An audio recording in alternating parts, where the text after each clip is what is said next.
Hello and welcome to the Two Robbies Podcast, your destination for in-depth discussion and analysis of the Premier League and the Champions League. I'm Robbie Mustoe, he's Robbie Earle, and here are today's topics.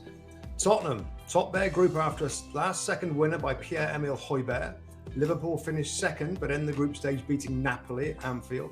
Chelsea bounced back from the weekend with a convincing victory versus Dinamo Zagreb. And Man City come from behind to win 3-1 at the Etihad against Sevilla. That's what we've got coming up in today's episode. And before we get into things, mate, just wanted to let you know there's a weekend of November the 5th and 6th is filled with much-watch events on NBC and Peacock. It all begins Saturday with Everton versus Leicester City kicking off at 1:30pm Eastern Time. After that, it's the horses' turn at the Breeders' Cup. That's at 3:30pm. Followed by the Clemson Tigers taking on Notre Dame football in South Bend, and all capped off with a brand new edition of Saturday Night Live. The action continues on Sunday with the NASCAR Cup Series Championship. That's at 3pm, and the Titans battling the Chiefs in Sunday Night Football starting at 7pm. All live and exclusive only on NBC and Peacock. Okay, the big readout of the way, my friends. Let's get to the big game of this round, certainly for English clubs in the Champions League. Spurs still had plenty of work to do, going to Marseille, difficult place to go. We know the atmosphere can be difficult. Not helped, Rob, as well, when stories are out there that Marseille fans were letting fireworks off at the Spurs hotel between 1:30 and 4:30am in the morning. So it was one of those days where the fans were playing those part, because I think everybody realised how big and how important this game was. Well, it was big for both of them. And of course, Spurs went into the game just needing a point. They won the game 2-1, Rob, at the Velodrome in Marseille. Goals from Hojbjerg in maybe the last kick of the game to make it 2-1. And Bemba scored a wonderful header for Marseille just before half-time, I think it was. And Longley's got the equalising goal just after half-time. So with that late goal was winning the group, Rob. And at the end of this podcast, we're going to go through the first place, second place, and who they can potentially get when the draw is made for the round of 16. In general, just looking at the team, Rob, you know, we're always interested in what the team selection is. Antonio Conte, we have to say, was up in the stand. He got a red card, didn't he, from the last? It wasn't hard to be going crazy at the. I think it was the VAR decision at the end of the last game. So he wasn't involved, I guess, at all in terms of coaching the team. In terms of the side, Rob, Ryan Sessegnon, it's kind of interesting. Ryan Sessegnon played right wing back. Correct. With Perisic left wing back. Now, why would they do that, Robbie Earle, when I think there was 3 right wing backs on the bench? Jed Spence, Emerson Royale, and Matt Doherty. What was the thinking? The thinking behind it initially is, well, I think the first is he's not comfortable with the right backs in the football club. That's a given, and it's an area he will definitely upgrade. I think maybe not this window, but certainly next summer. He probably feels the athleticism of Sessegnon probably just is a better balance in him going on the right. Perisic a lot more comfortable on the left hand side. His delivery from set pieces and when he gets in wide areas is a boost to him, Rob. So I think it's an indication of him not being happy with all that he's got, and he's kind of fixing bits and sticking bits or sticking plaster kind of thing to get him through, and it worked in the end. Although Royale came on and I thought did quite well actually when he came on, but it's a bit like he hasn't got the quality that we've talked of the other big 6 teams in those areas, which are crucial, for successful teams. But I mean, all 3 of those players on the bench have been brought in fairly recently, Rob, isn't it? You know, these right being. I mean, I guess Matt Doherty's in though, Rob, hasn't he? A couple of times. I'd be like, they haven't always been his signing. Certainly, DJ Spence, I don't think was. No, it was a club signing. Yeah, it was like a club signing. Before. Yeah, so I'm not sure he's totally enamoured with any of them, really. The other thing as well, just in the lineup, Rob, before we get into the game a little bit. Yeah. I just noticed that Longley played centre back and Eric Dyer to the right. Again, just like, I know these aren't a big deal, but obviously he's still not happy with something. And Dyer, you know, we always thought he liked him in the centre to come out with the ball and to ping it with that right foot, you know, in behind the obviously fullback. But I don't know. It's just something that I don't know the reasons in this particular matchup. Maybe there's something that he felt he needed Dyer on the right hand side, but something to watch, Rob, the weekend in following Spurs games. Like, with Eric Dyer? Like, why wouldn't he play him in side the does, long layers? Play. And obviously Romero's out, isn't he? So whether Romero's it's balancing that up, and Davies, who's been a brilliant servant and continues to get good minutes, under Conte on the left-hand side, things are balanced. So, it was one of those days. Interesting as well, Rob, because he did go for the extra, initially went for the extra forward, didn't he?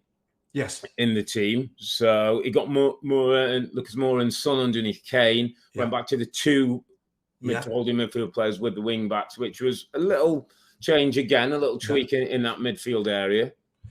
Well, didn't you say last time, Rob? I think and I think I agree with you that the three forwards is better. Yeah. Given how cautious he was. And on that note, blimey, again, the first half from Spurs, it's so I'll tell you what, Rob, I sat down like about 8 minutes late to the kickoff, right? I sat down in my front room and I start watching the game. And I'm like, there's no point me rewinding it. There's no point, because it'll be exactly the same as when I started watching. Super passive, behind the ball, allowing Marseille to get confidence, to build up and to add a little bit of pressure and create good chances, by the way. Good chances that they created a number of them, didn't they? I think, Louis come up with a couple of saves, they had good chances, missed a couple. I mean, we're getting to the stage on the podcast, Rob. We have podcast rules. We might just say, we only talk Spurs from half-time onwards. Agreed. Agreed. We're going to say the same old thing, aren't we, about the first half in matches? Right. The only thing we have to say, Rob, is Heung-min Son got injured. Massive blow. I think the 29th, 30th minute. Collision, wasn't it? Yeah, what has he got? He's got... So he's got a facial fracture that needs repair. He's going to have to go in for surgery, and I know it's an injury that you picked up during your career, so you can tell us a little bit in terms of time and the rehab on that one, Rob. But you saw it was a bad knock. It was never looked quite right once he got up, and it's terrible news, obviously, for Tottenham in what he brings to the team with Kane and the front line, and terrible news for the player possibly with World Cup just around the corner, Rob. In terms of time. You had something similar, and you had a play in that area in your eye. How long are we talking? Well, again, it's difficult to speculate what the actual damage is. All I can say is that I had a very similar contact. I had a depressed fracture of the cheekbone and a crack in my eye socket right underneath, right in the center of my left side here. And I mean, my eye just went like a bit of a boxer. It was swollen. I actually played on crazily. Doctors the doctor literally looked at my face and he looked at me in the eye and said, "Can you see?" And I'm like, "Well, just about out of that. What I can see." He certainly basically said, "Go on and carry on." I remember it so well. It was Sunderland away, and we actually ended up winning the game, and it helped us towards promotion. But it was late in the season, the championship season, and the next, I think the Saturday next game, Rob, I'm literally in my kit. And I'm about to go and warm up for a game at Ayresome Park, and they're like, "No, you can't play. You can't go and get changed." That's when they discovered the fractured cheekbone. And cheekbones, again, I don't know what it is, but it was that area. And I had to have surgery. I've still got a titanium plate here just to keep this side of the cheekbone kind of elevated. I mean, I used to look like David Beckham, by the way, before I... I was going to say, all those totally film star looks. I mean, the amount of scripts you must have lost through that. I know. It was, I tell you what, it must have been, it was 4 to 6 weeks. I remember it was, I couldn't do anything, so I went away. I remember going, that's the problem, isn't it? Contact. Because, I mean, surgery's so much better now from those days, sports science, but I would think, Rob, you've got to be wary of a second knock or any kind of second re-injuring of that area, because obviously it's so close to the eye and obviously the head.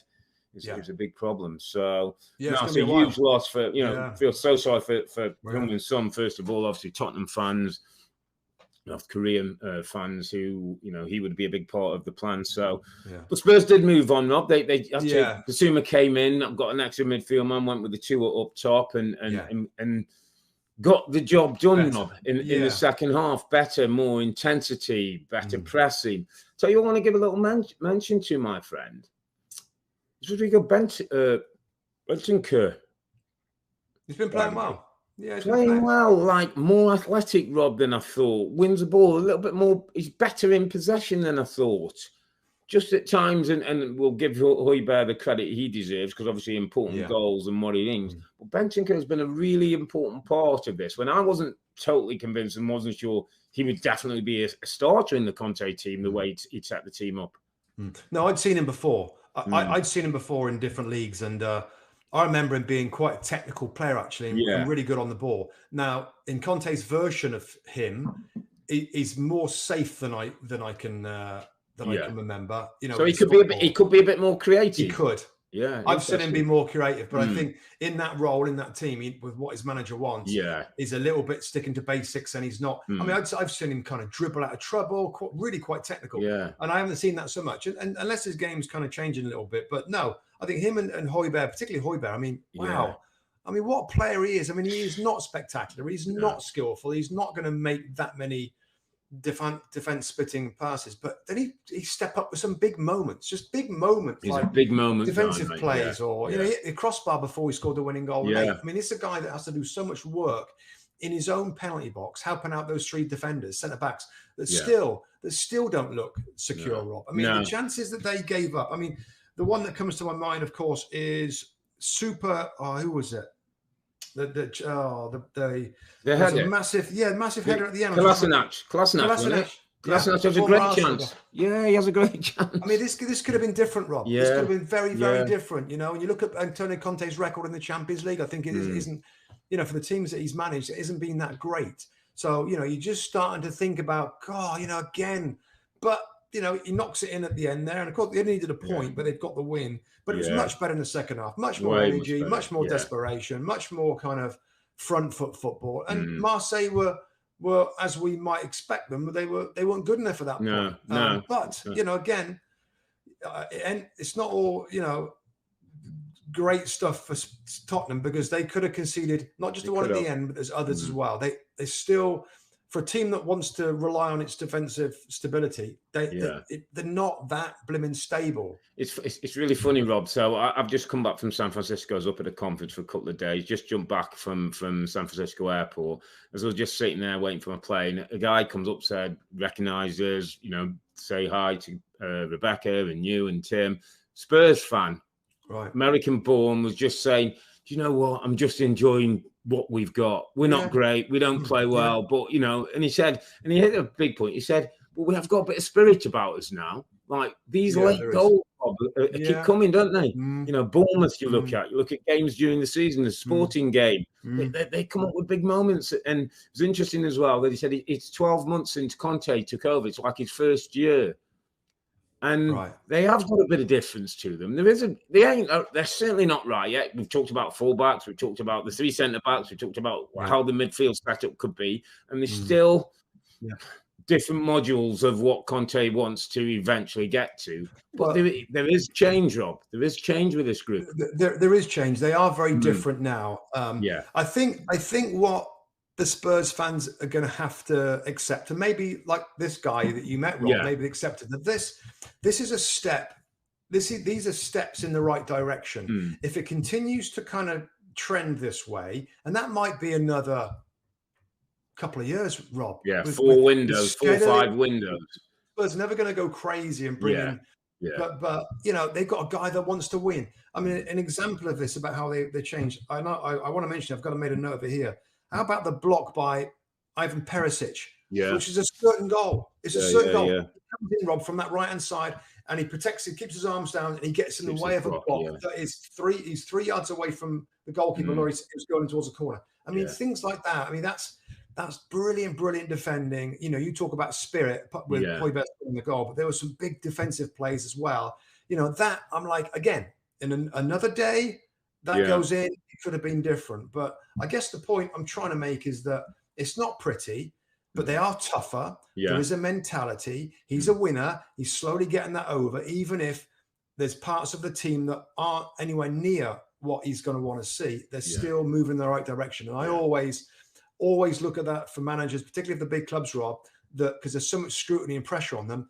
Do I feel that they're progressing? Do I feel this is moving forward? And you've got to say, Spurs, yes, given where they're on the Premier League table, they've qualified for the knockout stage of the Champions League. And as we I end up saying every blooming show, there's more to come from Tottenham. But it's a little painful at times, particularly in the first half. Watching this team. We don't do that. We don't mention first halves anymore, mate. Well, that's it. That's easier. It's less time in front of TV. Great. Also, just want to give a mention to, I think it's Christian Stellini, the assistant, Rob. Not an easy position, not an easy night to be on the side. And he had me. I played back the part just before the goal when the ball gets played out to Harry Kane. Harry takes a touch. Harry takes a moment. Like just cleverly, lets the defenders get set and then passes it to Hojbjerg. I thought Stellini was going to run on and pass it for him. He was like pointing to Harry as if Harry hadn't seen him. And fair, Harry had it all under control. And again, he becomes the difference when they start playing well. He's still probably their most creative player when he drops deep. But I just thought it was a big night for him, Rob, stepping in. 1-0 down at half-time, all that was going on. Conte stuck in stands, can't say anything. He must have got in the group and got a response. So well done, Christian Stellini and backroom staff, who are important parts of clubs. And there's not shots. We never talk about them, really. Yeah, and Ryan Mason was on the bench as well. That was in conversation with him all the time, and fair play. I mean, that's well done. Like you know, the head coach is up there, and he's thinking, you know, that's a good work from those two down there.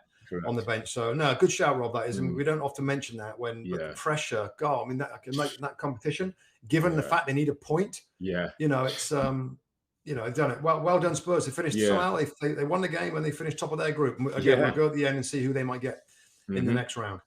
Okay, so Spurs was the only game really from the English point of view with something on. We'll quickly sort of Liverpool ended Napoli's great run. Can't be a bad thing for Liverpool to get wins. I mean. Had a couple of results that they've had recently against the likes of Forest and Leeds. Goals from Salah, goal from Nunez, the kind of people you'd want. Nunez came on it as a sub. Curtis Jones back in the team. Thought had a couple of good moments, Robbie, in the game. You know, it could be an important person for them. I think James Milner's got a bit of a knock with the head. I think they're looking at that. He took a bit of a knock. But generally for Liverpool, they got the job done. They got a couple of goals. They get a win. Sort of plodding along at the moment. I've kind of got in my Liverpool head, like plodding along. It's not the mentality monsters. It's not that great intensity, but they're kind of plodding away and trying to build a bit of momentum. I believe. Yeah, it's like trying to get through with minimum requirements. Minimum requirements to get through. You know, Napoli win the group. Liverpool finish up second. And actually, by the way, Rob, it's funny. We'll talk about it at the end. Their options for the round of 16 aren't as bad as you might think, actually. Oh, being a second finisher, being a second place, you think, but a lot of those are English. They can't draw them. But anyway, we'll get into that a little later. I just the only thing I'd mention to this, Robert, I know the manager, Jurgen Klopp's under a lot of pressure. Recently said, I'm not tired. I'm not blaming that. It's not that. I'll find ways to get this better. It's just Darwin Nunez. And I think I like him, Rob, basically, and I think Liverpool look more of a threat when he plays. I think his games per minute played is actually pretty good. You know, people talk about how many goals he scored, but he got sent off. Yeah, he missed 3 games, didn't he? Broke his rhythm and that. I think he's going to be good for Liverpool, and I know it's a very difficult moment right now for him to try and integrate and to settle in, and for fans to think he's going to be the guy that's going to be a regular scorer. Because the team aren't playing great, but those two scoring is important. Nothing simple for Liverpool right now, and I get that, but that's still useful. Anfield, European night, Napoli, group winners, 2-0. Well done, Liverpool, and we'll see how they go to the World Cup, and then maybe things will look a little rosier at Boxing Day when they come back.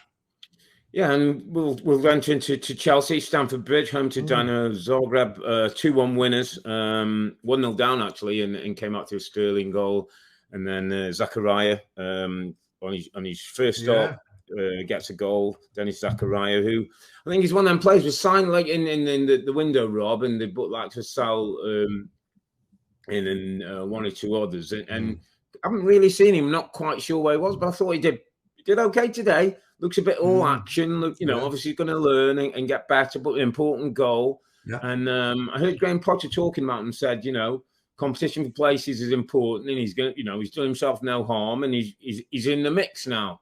So, really pleased for him to get his goal and be part of it. And little sort of, I think Ryan Sterling's first goal in 8, I believe, Rob. I think it was an important goal for him because things had just not gone a little bit quiet for him. And obviously playing in that left-hand side, which often, can be construed as a wing-back. It's not necessarily in the Graham Potter scheme of things. But, people are starting to ask questions about, is it the right place for him? Is he going to get his goals from there? So played a little bit narrow underneath today and obviously gets his goal, which I think is important to him, and a good response to the 4-1 defeat at Brighton at the weekend. Yeah, I had a good look at this one, Rob. Good look at this one today, and always interested in how Chelsea set up with Graham Potter. And of course, it's different again. Back four, very much a back four today. Aspilicueta, Chalobah, Koulibaly, and Ben Chilwell. Yeah. A bit like Heung-min Son. Ben Chilwell went off of holding the back of his. Well, it just looks that way. We're told not to speculate on injuries. Correct. He's holding the back of his leg after he sprinted, so it looks like hamstring related. Again, tough to speculate. If it is a hamstring tear, we know they're anything between 3 weeks and 8 weeks. So that's could be difficult for England on that side of things. So it on his face, actually, there's a great shot of him as he's been taken off the pitch. You could have written all over his face. Yeah. And it's an interesting one, Robin. I was going to mention the other time, just before you continue with Chelsea, but just players, mate, right now, ahead of 2-3 weeks to a World Cup. And I think it's human nature, Rob, that you would hold back a little bit on one or two things because of what the consequences could be. You've got, haven't you? You've got. I mean, maybe those players that have been there, done it before, and maybe they can forget about it. But the ones who have had maybe their first World Cup or on the outside hoping to get in. I can't imagine, mate. I mean, you were lucky enough, mate, to do it, and brilliant for you. I'm sure it's an amazing experience. I didn't. I would flip and climb a mountain to play for a national team in a World Cup. Yeah. So, but again, maybe these guys are used to it. But and I did think about it in this game. I've thought about it in other games, with many players that I'm like, are you going flat out? Is that I mean, to be fair, Rob, I don't think there's been anything noticeable. Anyway, that we've said like, look at this run. Yeah, it doesn't look like he's quite at it. Yeah, he's pulling out. I haven't seen anything this outstandingly like, whoa, hang on a minute. I don't think. But that, I mean, when you sprint for a ball, he's not thinking of anything. Yeah, exactly. So he's just going for the ball. Then his instinct is takes over there. Yeah. And just on the way they played, well, again, I love this sort of stuff. So it was a midfield diamond. So Havertz at the top of the diamond, Mount was to the right, Zakaria was to the left. Then Zakaria, the guy that scored the goal, made his debut on loan from Juventus, and then Jorginho was holding. And then it's Aubameyang and Sterling, Rob, kind of split, kind of wide strikers. But I thought they were a front two. I thought they were a front two with Havertz kind of floating around a little bit. I'll tell you, I was impressed with, Rob, and it's not a name that people are going to get excited about. I thought Jorginho continues to play well. Yeah. If his passing is as progressive as anybody's, certainly in the Chelsea squad. He always looks for a forward ball. He always looks for good balls in behind. And I think he connected a couple of times with really good ones that could have led to goals. Maybe one of them did lead to a goal. I can't remember now. But I just remember thinking, I'm going to mention him because, we all know what he's not. He's not a great defender. He's not physical. He's not quick. But when a team dominates, like Chelsea ended up doing this game, by the way, Rob, they didn't start well. They go behind. Their football wasn't slick. It wasn't connected. I'm thinking, is there too many changes that Potter's doing? Is there too much? I mean, Sterling now as a striker, he's been right forward, left forward, wing back, and then it clicks a little bit. And in the second half, Robbie made millions of subs like he can and has. I mean, we talk about Chelsea with he's using the whole squad. We're seeing it every single game. Zakaria's game it was today. Aubameyang rested the last game. He plays in this game. I mean, it's Gallagher and all those came on.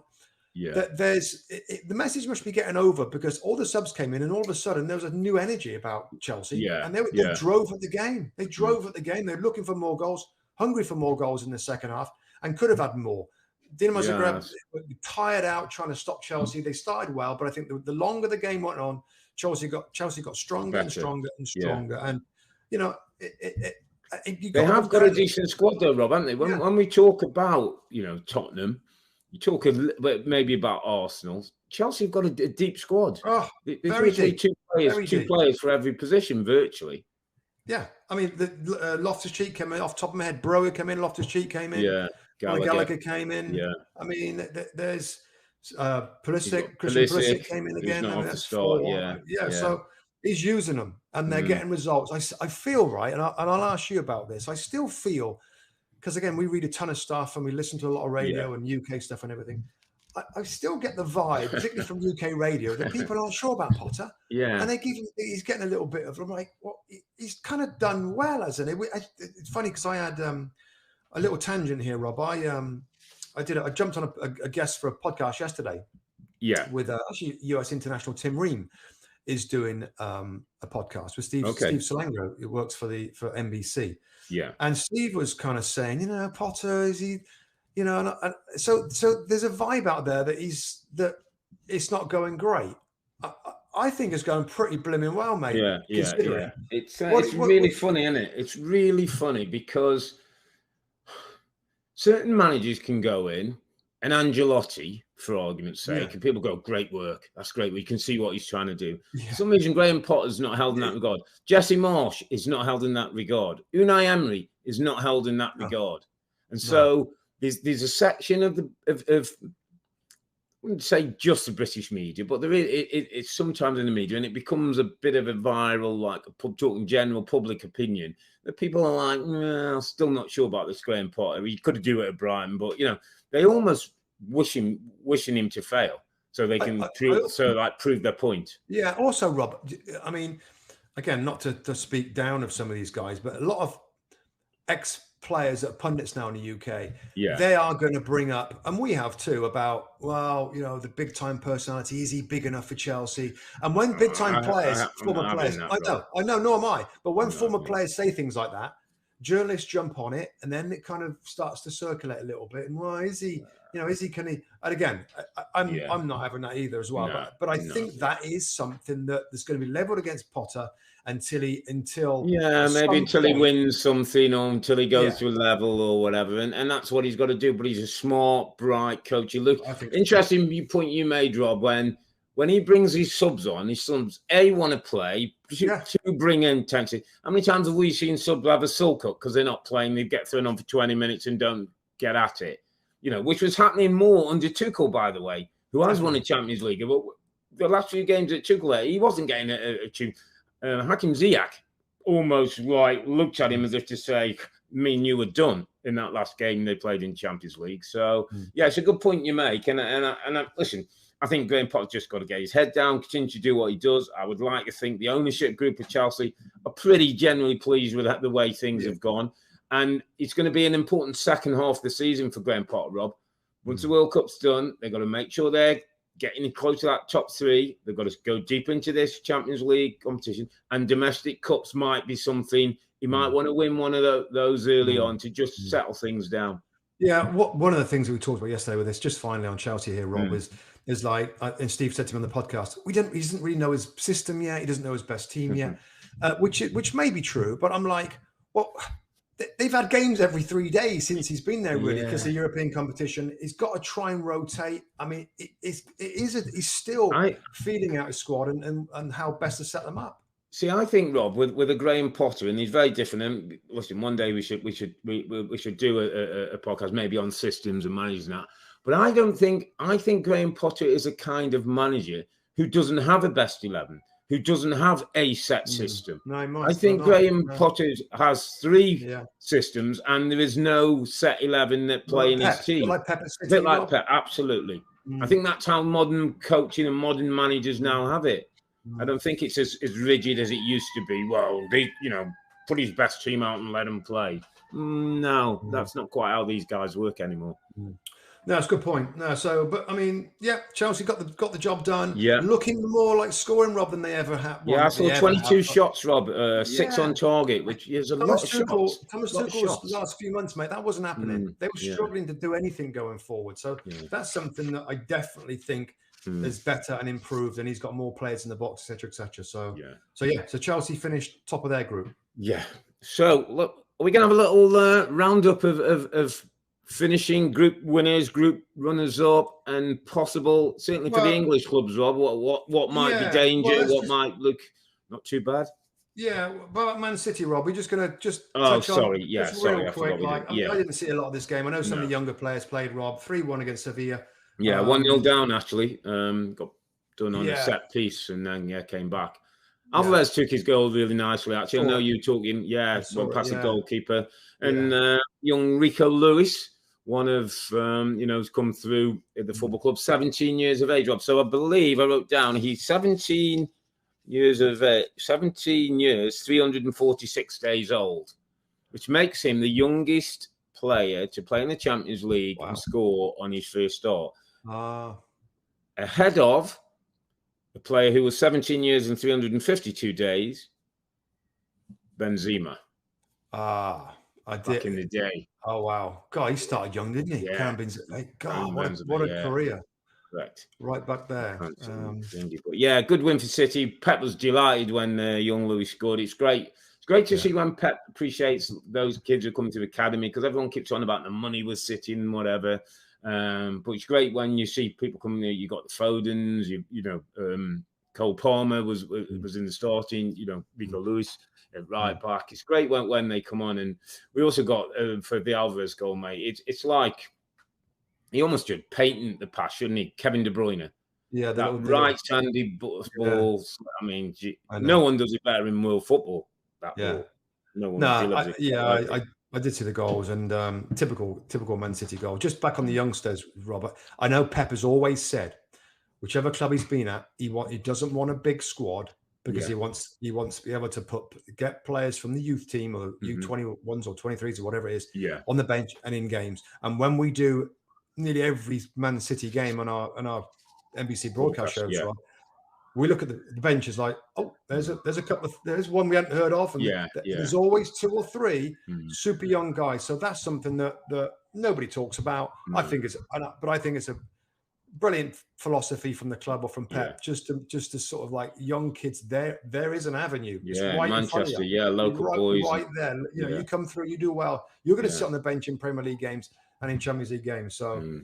They won their group and may be considered favourites. Maybe we'll talk about it at the end, Rob. But so let's just to go through other important games today. I mean, the other one was Milan, wasn't it? And today, what that meant for the Chelsea group, wasn't it? They beat Salzburg 4-0. I think they needed a point. Pretty intense game, flying out the traps. AC Milan, a legendary football club that we have admired. Some of the teams in the past. I mean, incredible football teams they've had. Like when we were playing, Rob, and incredible names, etc. So I'm pleased, that they found a way through.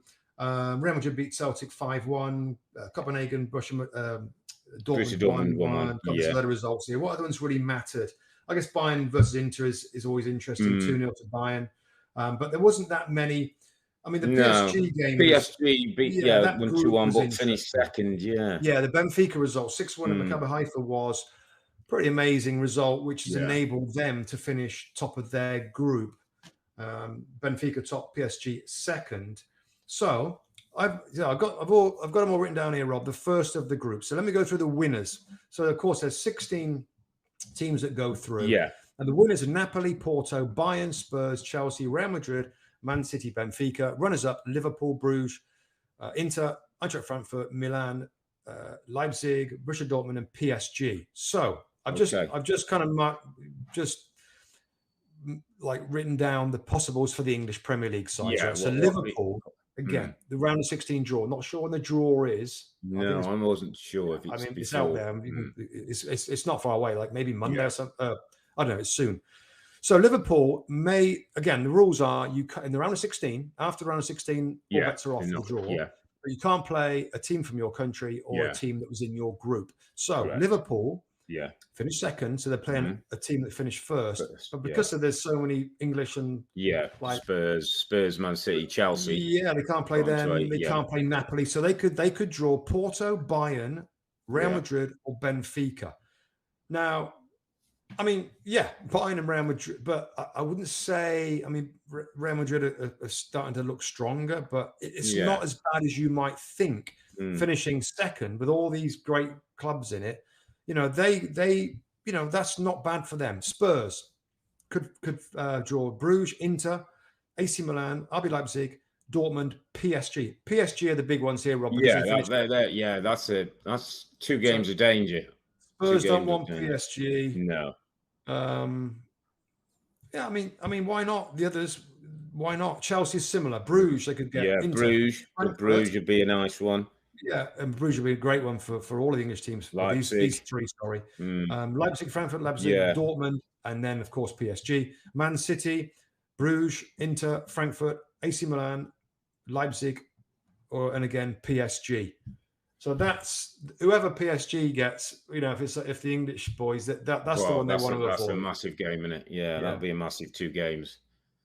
I mean, what we've seen so far, Rob, just, I don't know, who'd you fancy? I mean, who are we thinking that's going to be big favourites for? We've got to put City in there again because of what they do, how they do it, with what they can bring in and rotate and look for the competition. They've got the added value of Earle and Haaland up top, Rob, that could be a difference maker, might take a few more chances in games when it might be open. We know that defending is not going to be the way they'll win it. So, from City, have got to believe that they.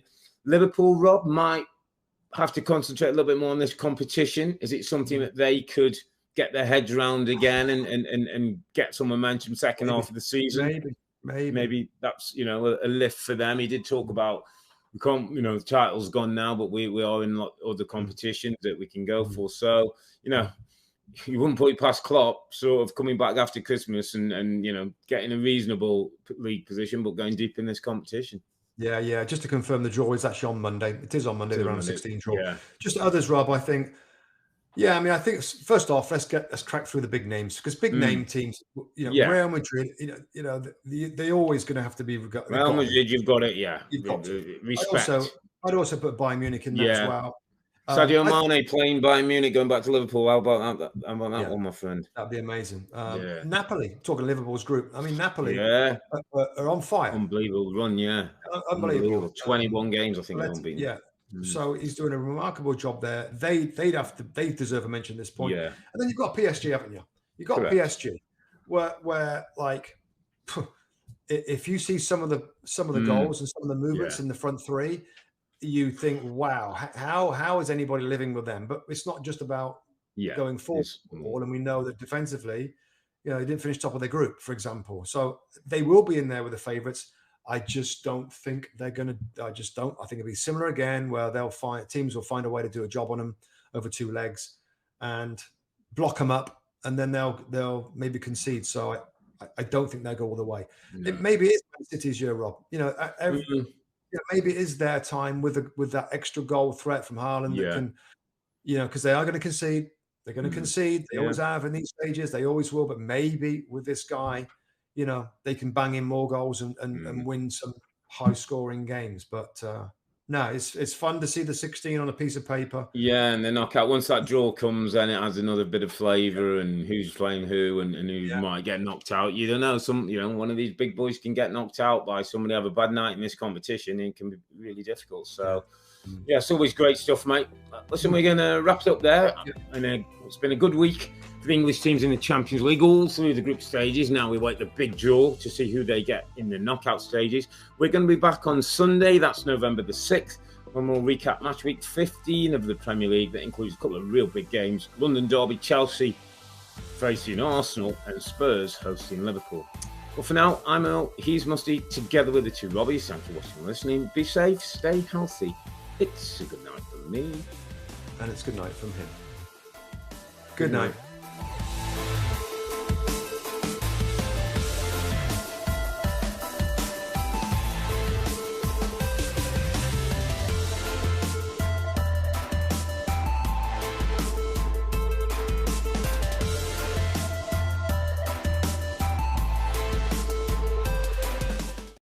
Hi there, I'm Rebecca Lowe, studio host for NBC's coverage of the Premier League. Don't forget to hit subscribe to watch more videos all season long. For even more Premier League content, from original series to live matches, head over to Peacock and be sure to tune in for Premier League mornings every weekend on USA Network and on Peacock. We will see you over there.